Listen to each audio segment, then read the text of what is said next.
Ta-da!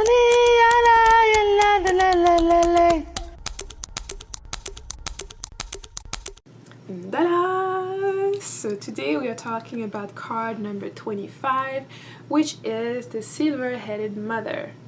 The mother with the silver hair. And we can see a grandmother right here with white hair. And so the card said mother, the silver-headed mother. And that's because in African spirituality, African culture, you don't really use the term grandmother. We use a term mother, mother of mothers, because all grandmothers are mothers, all mothers are mothers, mother of mothers.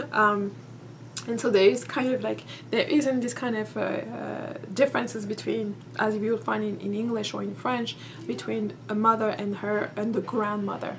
It's understood that when you're saying mother, we usually use the term mother, that we use the endearment term like ma, that we use for your own mother, you use it for your grandmother as well. It's just recognizing that the grandmother is the mother of the mothers. And this concept has nothing to do with matriarchy or patriarchy and all of that. Okay, this is just a notion that emerged from the culture, as in within the culture, that when you talk the same way you will do for a grandfather, you say pa to your father and pa to your grandfather. So it's kind of like an amalgam when you say that a grandfather is a father of many more people, just the way a grandmother is the mother of many more people. And each generation, she's remained the mother of each generation, and he remains the father of each generation. That's why you will see, grandfather taking care of the grandkids, grandmother taking care of the grandkids.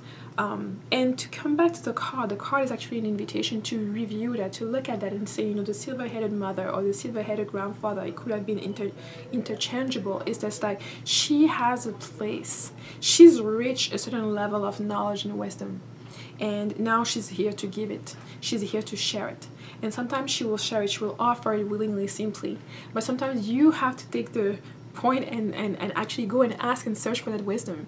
There may be an older woman around you that has a wealth of information or wisdom to provide you, if you only dare ask, if you only took the time to listen, if you only made the time to go and ask and search for those questions and ask the right questions and get the answers.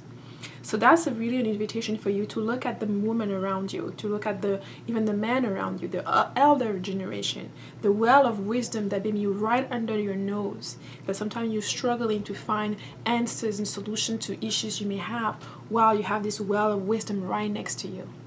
So it's really an invitation to look at the source of knowledge, the source of wisdom that's right in your vicinity, right in your family sometimes. It's also another call for you to make sure that you are honoring and respecting the elders, honoring and respecting their wisdom and their experience that they've had that they can share with you. And no matter what type of experience they've had, there's always wisdom to be gained, whether it is in terms of what you should do to do things well, or whether it was the thing that you shouldn't do because of their experiences they can learn and tell you that was not the best course of action for them, therefore you shouldn't be taking that. The other aspect also is in terms of the hair. And the hair here, we see that the hair is silver, is white. That's just to say, don't get too attached to the color of your hair. At some point, you like to color your hair, you have to put all different kind of colors. You like to retain as much as possible the color of your hair. Some other people will be fighting with the process of your hair becoming gray and then becoming white, and trying to preserve your age or trying to look younger than you are. But at some point, we're all going to lose that color. That melanin is going to go away. Your hair is going to turn white, or you're going to turn gray and then white. And that's a natural process. It's just a process of life. And as mentioned in the other card where we're talking about the wisdom of the grays, which I'll try to link somewhere, it's the wisdom of the gray was about a transition, invitation. When you're starting to have one gray hair here and there, and it's basically for you ringing the alarm, raising the red flag for you to tell you, hey, now you're getting into the phase where you're getting more wisdom. You have to transition into your wisdom phase, where you're trying to actually do better, share knowledge to other people. It's not just about you anymore. And now that we have here the silver-headed mother, is that now the transition is complete. Now you are within that sphere of wisdom and maturity. We are within that sphere where it's going to be expected of you to be a guide for the younger, for the youth. It's going to be expected of you to be solicited. Your advice, your opinion, your experience are going to be solicited in order to guide the younger, the people coming after you. And so it is a position of respect, of love, but it's also a position of responsibility, a position that you need to embrace, because this is a new phase into your life. This is a new phase into who you are and what you have to offer to the world. You know, you can't always repeat everything and try to be and act like a 20-year-old when you're actually in your 60s or your 70s. Each phase in our life has a purpose, and we embody specific roles, we embody specific we have specific experiences, and those experiences help us and inform the behavior and the way of thought that we'll have in the next phase. And now that phase with the silver-headed mother or the silver-headed father is that you are now here to share your wisdom. You're now here part of wisdom. So this is not the time for you to start regretting certain things, or that this is now time for you to use the knowledge that you've acquired to be able to guide the youth and make sure that they don't repeat, and help them not repeat the mistake that you've made, or help them learn from their mistake and gain some self-acceptance.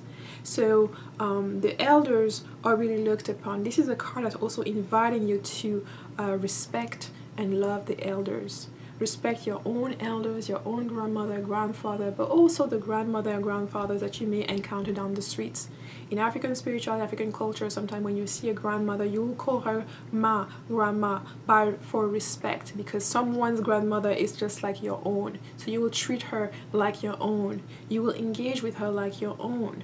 And here I'm not talking about, you know, having had negative experiences in people who are negative or manipulative or who are, you know, all of that. I'm really talking about experiences and engagement with someone who hasn't done anything bad to you, where you go out in the world with that mindness of being part of a community and exalting that comprehension, that understanding about what a community is and how you're supposed to treat the members of the community. So you will treat a grandmother, an elder person, the same way you'll treat your own grandmother. So you will make sure if she needs help getting off the bus or getting groceries and things like that, that if you can provide that help, you go there and you do it. And so it is just an invitation for that to remember that and to honor the different phases of life, knowing the phases where a woman becomes elderly, or where a man becomes elderly, where a man or a woman becomes a source of that knowledge.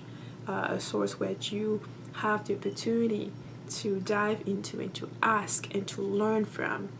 So be more mindful. There may be an elder within your perimeter, within your vicinity, that you have overlooked. Sometimes you ask questions and you want the heavens to send you the answers, and sometimes the well of answer is right next to you if only you dare be open, if you only dare look around. The purpose of the elders are to transmit knowledge. They're not there to change the world. They're no longer there to break down things and all like that. They're just there to transmit what they've learned along the way. So you, as a younger person, can use that to have a better life, to make better decisions. So I hope this discussion was useful. I hope it brings you to maybe, think about your own grandmother, send her kisses, and make sure that you tell her how much you love her, as well as your grandfather, and that the elders that are around you, that you honor them, that you respect them, and that you provide them the love that they deserve, so that in your elderly years as well, others will do the same. So, of course, if you want to get your own deck of cards, all the information will be in the description box. And I'll see you in the next video. Bye-bye.